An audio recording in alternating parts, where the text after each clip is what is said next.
우리에게 주시는 생명의 말씀은 누가복음 21장 7절로 9절까지입니다. 교독합니다. 그들이 물어 이르되 선생님이여, 그러면 어느 때에 이런 일이 있겠사오며 이런 일이 일어나려 할 때에 무슨 징조가 있사오리이까? 이르시되 미혹을 받지 않도록 주의하라. 많은 사람이 내 이름으로 와서 이르되 내가 그라하며 때가 가까이 왔다 하겠으나 그들을 따르지 말라. 같이 읽습니다. 난리와 소의 소문을 들을 때에 두려워하지 말라. 이 일이 먼저 있어야 하되 끝은 곧 되지 아니하리라. 아멘. 21장은 말세의 징조에 대한 내용입니다. 한 장을 전체를 할애를 해서 기록하고 있습니다. 굉장히 중요한 말씀입니다.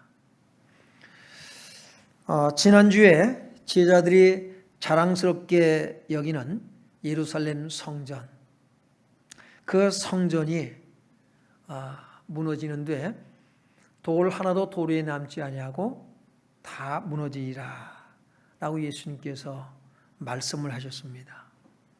그때 제자들이 아마 굉장히 충격적이었을 거예요. 긴장했을 거예요. 그런 나머지 예수님께 묻습니다. 오늘 7절을 보니까 그들이 물어 이르되 선생님이여, 그러면 어느 때에 이런 일이 있겠사오며 이런 일이 일어나려 할 때에 무슨 징조가 있사오리까? 라고 묻습니다. 이에 대해서 예수님께서 곧바로 이 성전이 무너질 때 어떤 징조들이 있을 것이다 라고 대답지 않고요. 이제 예수님 부활 승천하셔서 그리고 재림하시기까지의 기간 동안에 일어날 여러 가지 마지막 때의 징조들을 말씀하셔요. 그것부터 먼저 말씀하시면서 이제 중간에 예루살렘 성전이 무너질 때에 어떻게 될 것인가에 대한 것을 말씀을 하십니다. 오늘 말씀의 제목은 말세의 징조예요. 그리고 부제목으로는 재난의 시작이다라는 말씀을 잡았습니다. 말세의 징조들에 대해서 우리가 마태복음 24장 8절에 보면 이 모든 것은 재난의 시작이니라 라고 말씀을 하고 있어요. 재난의 시작이니라. 오늘 두 가지 내용을 다루고 있는데요. 재난의 시작이다라고 하는 거예요. 여러분, 이 재난은요, 헬라어를 보니까 오딘이라 그래요. 오딘. 재난, 해산의 고통, 진통이라는 뜻을 가지고 있어요. 이거는 굉장히 아주 중요한 내용의 말씀이거든요. 해산의 고통, 뭐가 있다는 거예요? 새로운 세계가 펼쳐질 것을 말씀하시는 거예요. 그것을 담고 있어요. 그러니까 우리가 결론적인 말씀을 먼저 드린다면 이제 재난의 시작이고 여러 가지 재난들이 이제 징조들이 나타날 것인데 이제 새로운 세계, 하나님 나라의 완성이 이루어지고 우리는 천국에 들어가서 새로운 삶을 시작할 것이라는 기대를 가지고 여러분 말씀을 들을 수 있기를 주의 이름으로 축원합니다. 마지막 때에 있을 화에 대해서 이제 말씀을 하고 있는 것이거든요. 자, 이 모든 것은 재난의 시작인데 첫 번째는 무엇이 있을 것이냐? 미혹하는 자들이 많이 일어날 것이다 라고 하는 것이 첫 번째입니다. 마태복음 24장 5절에 보면 많은 사람이 내 이름으로 와서 이르되 나는 그리스도라 하여 많은 사람을 미혹하리라 라고 말씀하고 있어요. 예? 거짓 그리스도, 적그리스도의 출현을 말씀하고 있습니다. 미혹하는데 여러분이 미혹을 받으면 어떻게 되는가요? 우리는 그걸 미혹이라고 생각하지 않는단 말이에요. 길을 찾았다고 생각해요. 많은 사람들이요. 사실은 뭐예요? 이 미혹하다는 것은 길을 잃다라는 뜻을 가지고 있어요. 방황하는 겁니다. 근데 자기가 방황하고 있는데 방황하고 있다고 생각하지 않아요. 길을 잃었는데 자기는 길을 찾았다고 생각하는 사람들이 얼마나 많은지요. 마태복음 24장 24절에 보면 거짓 그리스도들과 거짓 선자들이 일어나 큰 표적과 기사를 보여 할 수만 있으면 택하신 자들도 미혹하리라 라고 말씀하고 있어요. 택하신 자들까지도 할 수만 있으면. 무슨 얘기예요? 수단과 방법을 가리지 않습니다. 많은 사람이 내 이름으로 와서라고 말씀하고 있거든요. 그런데 세계적으로 이 예수, 자기가 재림 예수다라고 말하는 사람들이 한 300여 명 된다고 그래요. 예? 우리나라는 어떨까요? 우리나라도 몇십 명이 됩니다.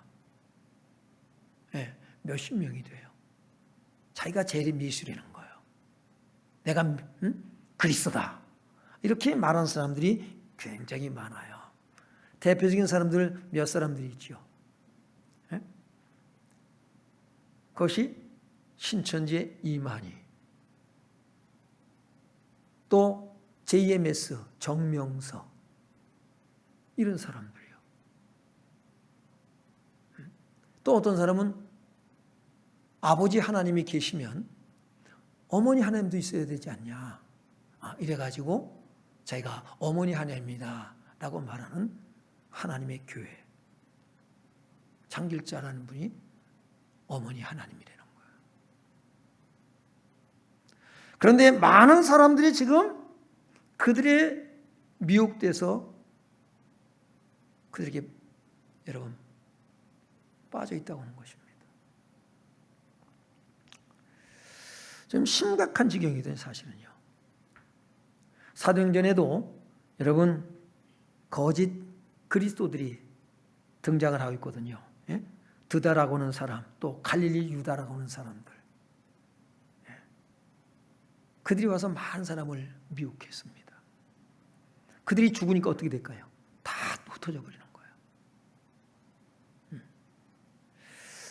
우리나라에도 대표적인 이단들이 있었죠. 그것이 이제 대부분 지금 이단들의 그 뿌리가 어디냐면 전도관인 것 같아요. 우리나라에서는 전도관. 그리고 그 다음에 이제 통일교. 그리고 지금 이제 뭐 신천지라든지 이런 이단들, 정명서, 또 안식일교에 해당하는 이단들, 그들은 율법 준수 이런 걸 많이 주장을 하고 있죠. 이 이단들의 특징은 뭐냐면 내가 예수다라고 하는 거, 내가 재림 예수다. 그들이 주로 쓰는 이제 성경 말씀이 뭐냐면 감람나무, 두 증인 이런 것들을 많이 쓰고요. 주로 다루는 것이 요한계시록입니다. 제가 신천지나 하나님의 교회를 제가 연구를 좀 했어요. 신천지 그 이만희 교주가 설교한 내용을 가지고 제가 연구를 좀 했습니다. 근데 사실 허접해요. 웃겨요, 웃겨. 한마디로. 왜 여기 빠지는가 하는 거예요.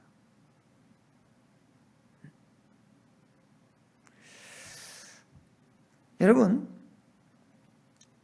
교회를 다닌다고 하는데 자꾸 와서 성경을 물어보고 성경 잘 가르치는 데가 있는데 한번 가보자 그러고, 참 조심해야 돼요.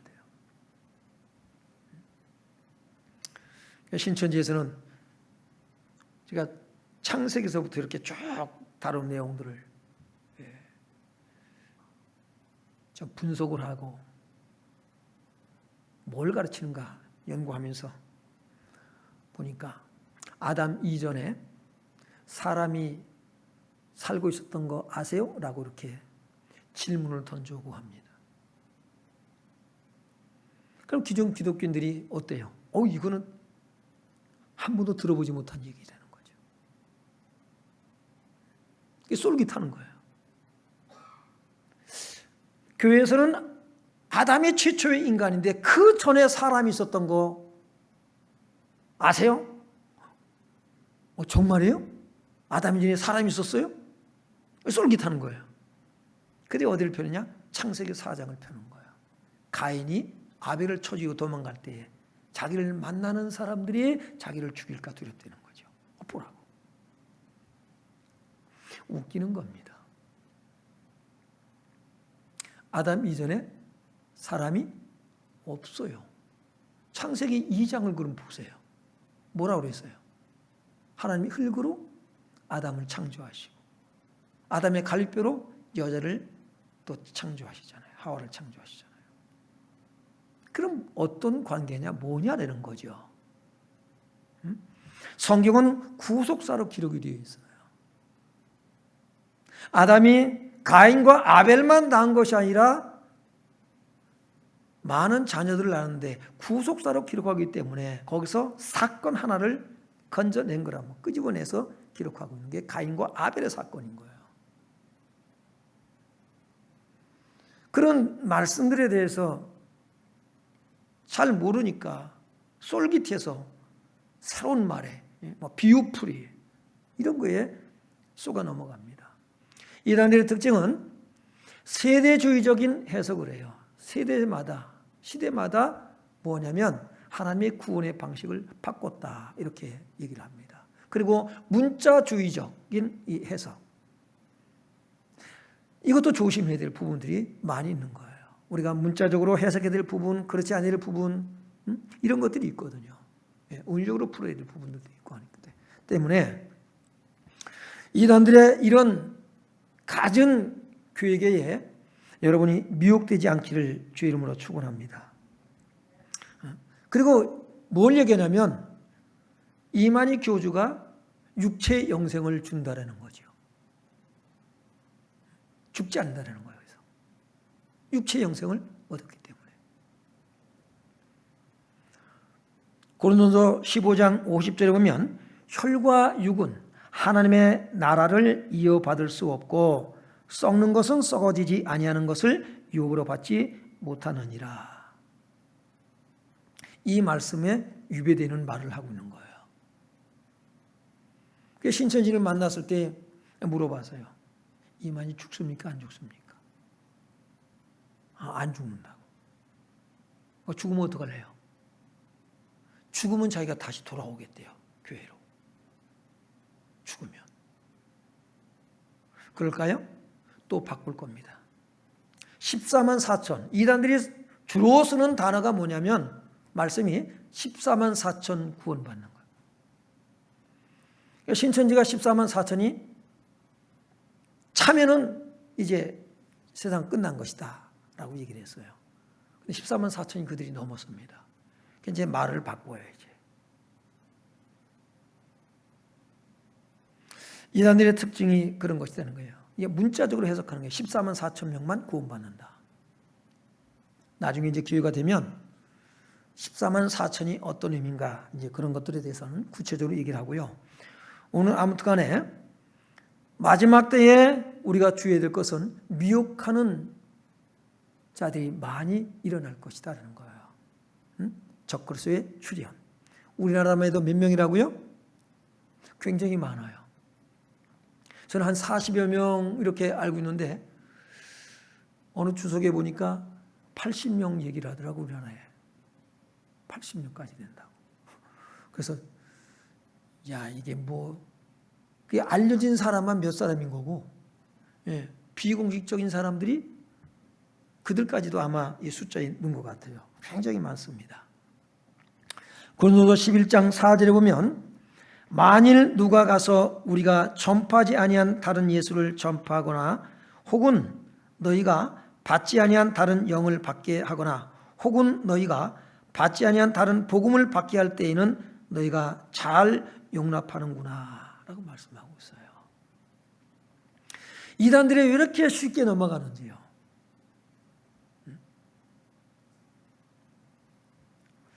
13절로부터 14절 한번 읽어보시기 바랍니다. 그들은 거짓 사도요 속이는 일꾼이니 자기를 그리스도의 사도로 가장하는 자들이니라. 이것은 이상한 일이 아니니라. 사탄도 자기를 광명의 천사로 가장하나니. 네, 광명의 천사로 가장합니다. 광명의 천사로 가장을 해요. 그렇기 때문에 많은 사람들이 속는 거예요. 이 사람들은 수단과 방법 가리지 않습니다. 거짓말도 연습한다고 그래요. 거짓말하는 것도. 얼굴색 하나 변하지 않고 거짓말로 다양하게 속여가면서 여러분의 영혼을 도둑질하려고 한다는 사실이에요. 예. 이들은 교회를 심하게 흔들어 놓습니다. 교회가 통째로 이단으로 넘어가기도 해요. 그걸 땅 옮기기라고 그런답니다. 땅 옮기기. 이 신천지 같은 경우는 어떻게 해요? 이렇게 전도가 되어져. 자기가 전도를 당하는 거예요. 그게 교회에 들어와요. 교회에 들어와서 어떻게 합니까요? 열심히 또 하는 거예요. 그래서 목사님과 성도들에게 인정을 받아요. 그렇게 하면서 뭐냐면 교회 안에 불평분자들을 찾습니다. 불만 가진 사람들을 찾아내서 그들에게 이제 자기들의 교리를 서서 이렇게 전하는 거예요. 그래서 뭐 어떡합니까요? 그리고 기존 교인들을 어떻게 해요? 또 쫓아냅니다. 자기들 들어와서 상처받고 시험 들게 해서 교회를 떠나게 만들어. 그리고 신천지 교인들을 자꾸 하나씩 둘씩 들어오게 하는 거예요. 그럼 이제 어떻게 돼요? 신천지 교인들로 가득 차는 거죠. 그 다음에 어떻게 해요? 목사님도 쫓아내버려. 그리고 누굴 불러요? 신천지 목사를 불러들이는 거예요. 그걸 통째로 어떻게 해요? 삼켜버리는 거죠. 그걸 땅 옮기기라고 그런대요. 대단하죠. 그들은 14만 4천에 들어가기 위해서 보통 열심을 내는 게 아닙니다.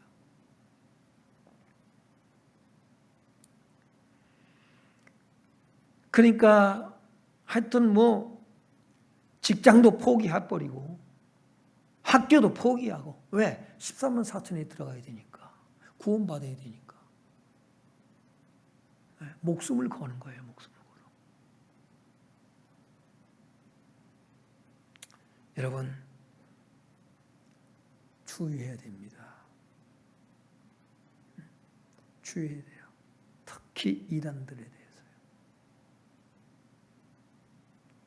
예루살렘 성전이 무너지는 얘기보다 뭐가 더 중요했다? 이 미혹하는 자들에 대한 경계를 갖게 하시는 것이 무엇보다 중요했다는 사실이에요. 이 얘기로부터 시작을 하셔요. 예수님께서요.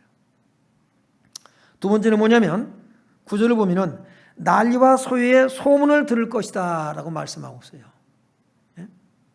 난리와 소유의 소문. 그러니까 무슨 얘기입니까요? 지금 난리라고 그러잖아요. 난리. 서로 뭐합니까요? 다투고 알력 다툼을 하고 싸우고 그러니까 사회가 어지러워져죠. 무질서, 혼란, 폭동이라 합니다. 반란을 일으키기도 해요. 여기는 종교적인 신념의 차이 때문에 생기기도 하고요.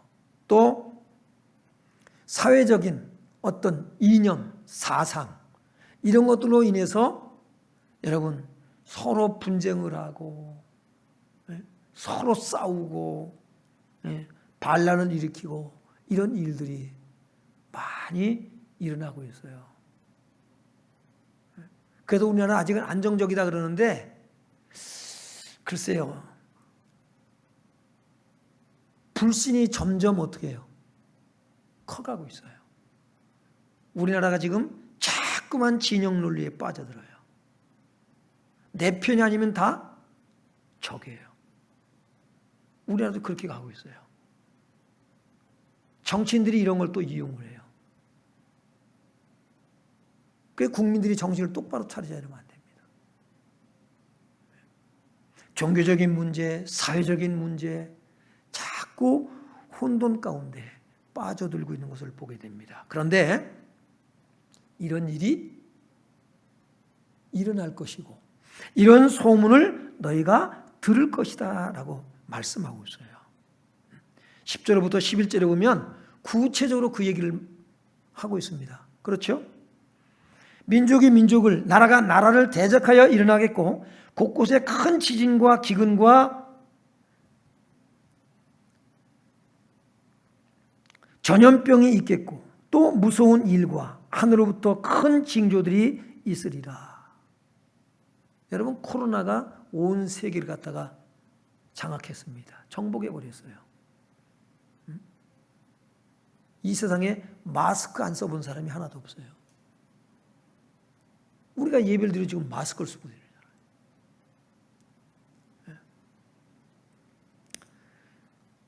그러니까는 계속 난리 소문을 듣게 될 것이다라는 거예요. 소요가 자꾸 혼란 가운데 빠져듭니다. 지금 보세요. 저 터키 같은 경우는 산불로 인해서 지금 8일째인가 타고 있대요. 작년에 호주가 우리나라보다도 큰 면적이 불에 타버렸대요. 지금 산불로 난리, 또 홍수로 난립니다. 독일도 홍수로 인해서 60명이 죽고 70명이 실종되고, 지금 중국 같은 경우는 댐이 무너지고 홍수로 난리죠. 일본도 지금요 태풍 홍수로 난립니다. 지금요. 재난의 시작이다. 북한도 지금 비가 억수로 와가지고 북한도 지금 난리래요. 우리만 지금 별로 이렇게 별 탈 없이. 그런 걸 보면서 하나님 우리 민족 참 사랑하시는구나, 그런 생각도 들어요. 지금 그 장마전선이 묘하게 이렇게 걸쳐 있더라고요. 중국에서 해가지고 일본으로 이렇게 걸쳤어요. 그러니까 우리는 지금 뭐 비가 와도 별로 피해가 없는 것 같아요. 그런 거 보면서 야, 그래도 한국에 그래도 우리 하나님의 백성들이 있어서 하나님 보호하시는구나, 이런 생각이 들어요. 그런데 정신 차려야 됩니다. 계속해서 우리는 이런 소식을 접하게 될 것이다라는 거죠. 그래서 주님께서 말씀하시기를 9절 한번 같이 읽어보겠습니다. 9절이요. 시작. 난리와 소요의 소문을 들을 때 두려워하지 말라. 이 일이 먼저 있어야 하되 끝은 곧 되지 아니하리라. 네. 이런 소문이 계속해서 들려올 것인데 두려워하지 말라는 거예요. 우리가 두려워하게 되면요, 우리는 그 문제에 빠져들게 됩니다. 두려워하지 말라. 주님의 말씀을 반드시 기억하시기 바랍니다. 이건 두려워할 사항이 아니다. 많은 적기소가 여러분 나타날 것이거든요. 계속해서 나올 겁니다. 시간이 지나면 또 신천지 또요 흐지부지해질 거라고요. 그러면 또 이단이 또 나올 거라고요. 계속해서 나올 거라고요. 그런데 그때 우리는 어떻게 해요? 주의하라. 따라가지 말아야 되고요. 여러분 보고 성경 공부하자, 그런 사람이 있잖아요. 나 교회 다니고 예수 믿는데 자꾸 하나님 말씀이라 그러면서 얘기를 하고 뭐 말씀을 아느냐 물어보잖아요. 그 솔깃해지면 곤란해요. 친분 때문에 여러분이 영혼이 도둑맞아요. 그러니까는 어떻게 해야 돼요? 그런 사람은 그냥 데리고 오세요, 저한테. 근데 어떡하라고요? 몇 명 데리고 오라고? 꼭 하나씩만 데리고 오라고요. 둘을 데리고 오면 방해를 놔가지고 그 사람을 깨 부수든지 돌이키든지 할 수가 없어요. 한 사람만 데리고 오세요. 한 사람만. 자꾸 구차하죠. 그리고 목사님 만나러 가자고 그래요. 준비를 다 하고 있으니까. 그러면 돼요. 그러니까 그 사람들을 자꾸 친분이 있으니까 얘기 듣고 오다가 넘어갈 수가 있어요. 그러니까 듣지 말고 어떻게 돼요? 한두 마디 흉내고 내쫓든지 상종을 하지 않길 바랍니다. 그건 경계해야 돼요. 그리고 이제는 뭐냐면 여러 가지 이제 인재가 됐든 자연재해가 됐든 간에 많은 일들이 일어날 거란 말이에요. 계속해서 일어날 거라고요. 두려워하지 않기 바랍니다. 두려워하지 말라는 거예요. 이 일이 먼저 있어야 하되 끝은 곧 되지 아니하리라. 예. 그것 때문에 여러분 죽지 않는다라는 거예요. 죽으면 또 어때요? 죽으면 총하면 되지. 그래 안 그래요? 너무 두려워하고 불안해하고 그렇다고 해서 해이해지는 얘기 아닙니다. 무감각하는 얘기가 아니에요. 그거 그전서부터 들었어. 마지막 때 말세에 일어날 징조들 그거 나 교회 다니면서부터 지금까지 들었어. 20년도 더 돼. 무덤덤해지면 곤란해요. 그렇다고 해서 조바심이 나고 불안하고 두려워하고 초조해서 하다 보면 어떻게 돼요? 그러면 이단에 빠져들 확률이 많아져요. 그리고는 뭐예요? 복음을 떠나. 왜? 이러다 굶어 죽으면 어떡합니까요? 육신적으로 치우쳐 갈 수가 있어요. 두려워하지 않기 바랍니다. 그러니까 죽으면 어디 간다? 천국 간다. 이거 천국 간다. 이거. 네, 내가 믿음에 있는가? 밤이 깊으면 뭐가 가까워요? 새벽이 가깝대. 자꾸 재난에 대한 소식, 이런저런 사건들이 자꾸 일어나서 세상이 혼란스러워. 그럴수록 무질서 가운데 여러분 무법천지가 되어질수록 뭐냐면 야 주님 오실 때가 가까웠다. 우리는 그 나라를 소망할 수 있길 주 이름으로 축원합니다. 그래서 데살로니가 후서 2장 1절로 2절을 한번 봅니다. 시작. 형제들아 우리가 너희에게 구하는 것은 우리 주 예수 그리스도의 강림하심과 우리가 그 앞에 모임에 관하여 영으로나 또는 말로나 또는 우리에게서 받았다 하는 편지로나 주의 날이 이르렀다고 해서 쉽게 마음이 흔들리거나 두려워하거나 하지 말아야 한다는 것이라. 네, 주의 날이 가까웠다. 주의 날이 가까웠다. 그렇다고 해서 쉽게 마음이 흔들리거나 두려워하거나 하지 않기를 바랍니다. 이단들은 두려움을 줘요. 두려움을 줍니다. 그러니까 뭡니까요? 불안과 두려움 초조 속에서 그들의 교리에 빠져서 직장도 버리는 거예요. 심지어는 가족도 버려요. 불안과 두려움과 초조. 이단들의 특징은 율법주의적이든지 불건전 신비주의에 빠집니다. 이게 또 아주 좋은 동전의 양면과도 같아요. 율법주의가 강한 사람들이 신비주의적이에요. 신비주의적인 사람들이 상당히 율법주의적이에요. 그런 게 하나님의 율법이냐? 아니에요. 다 속임수예요. 불안과 두려움과 초조. 그렇게 몰아가요. 그게 늘 긴장 속에 살아가는 거예요. 마음이 조마조마하고요. 네. 절대 행복하지 않습니다. 근데 거기에 걸려든 사람들이 부지기수로 많다는 거예요. 믿음 생활 잘하다가 거기에 빠진 사람들이 대다수예요. 그러니까 우리가 여러분 그런 말에 현혹되지 않기를 바라고요. 그렇다고 해서 느긋하게 불감증에 빠져서 감각 없이 살라는 얘기가 아니라 이런 일들이 많이 일어나는 거 보니까 주님 오실 때가 가깝다.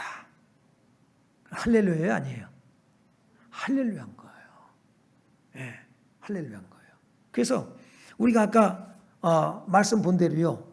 재난이라고 하는 뜻이 어떤 뜻을 가지고 있다고요? 오딘이 재난, 해산의 고통이라는 뜻을 가지고 있다 그랬잖아요. 해산의 고통. 우리는 해산의 고통은 그 산모에게, 가족들에게 소망이 있어요, 없어요? 어떤 희망과 이 소망을 갖지요? 어떤 기대가 있어요? 자녀가 새 생명이 탄생한다는, 그렇죠? 그런 기대를 가지고 우리는 해산의 고통을 이겨내는 거예요. 재난이 온다. 그럼 우리는 어떤 기대를 갖는다? 하나님의 나라, 예수님의 재림이 가깝다라는 거예요. 여기저기 지금 와서 내가 메시아다, 내가 그리스도다, 재림 예수다, 다 가짜예요, 가짜. 주님은 그렇게 온다고 말씀 안 하셨단 말이에요. 그런데 왜 따라가냐 이 말이에요. 왜? 영을 잘못 받아서 그래요. 이단의 영을 받아서 그래요. 여러분한테 자꾸 접근해 오는 사람들, 그 사람들하고 쉬하고 절대 목사님한테 말하지 마라, 알았어 이러고 속닥거리지 않기 바랍니다. 반드시 저한테 얘기하시고, 이 사람이, 이단이 냄새가 난다, 수상하다, 그럼 그냥 데리고 오세요. 그냥 그 자리에서 저한테 전화하세요. 목사님, 여기 이런 사람이 있는데 목사님 지금 만나러 가려고 그래요. 시간 낼 수 있죠? 아니, 내야죠. 아셨죠? 그 신천지가 됐든 여호와 증인이 됐든 하나님의 교회가 됐든 정명석이 됐든 상관없어요.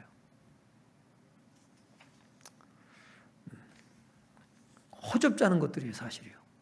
근데 거기에 쏟고 그 사람들을 불안해하고 그럴 이유는 사실 없거든요.